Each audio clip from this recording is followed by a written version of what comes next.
नया साल में तू आई हाया सकुलावा हो, जानू दे हम गुलाब वाला फुलावा हो।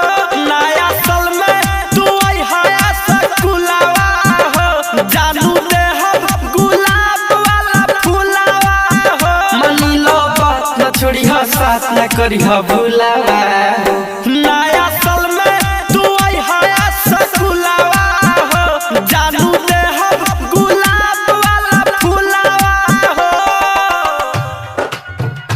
नया साल में तू आई हाया सकुलावा हो, जानू दे हम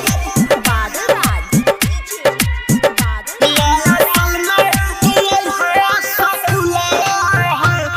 म्यूजिक बाय राजा मस्त हो 2022 में होई जामुन के प्यार हो, बाबू भाई तोहर नहीं बने दीवार हो, बने दीवार हो। 2022 में होई जामुन के प्यार हो, बाबू भाई तोहर नहीं बने दीवार हो। तू कैलू प्यार सुना है यार, सबके बताई हो। नया साल में तू आई हाया सकुलावा हो, जानू दे हम गुलाब वाला फुलावा हो।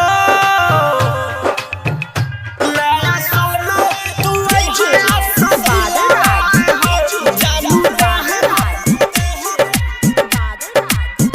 नया साल में तू आई हाया सकुलावा हो।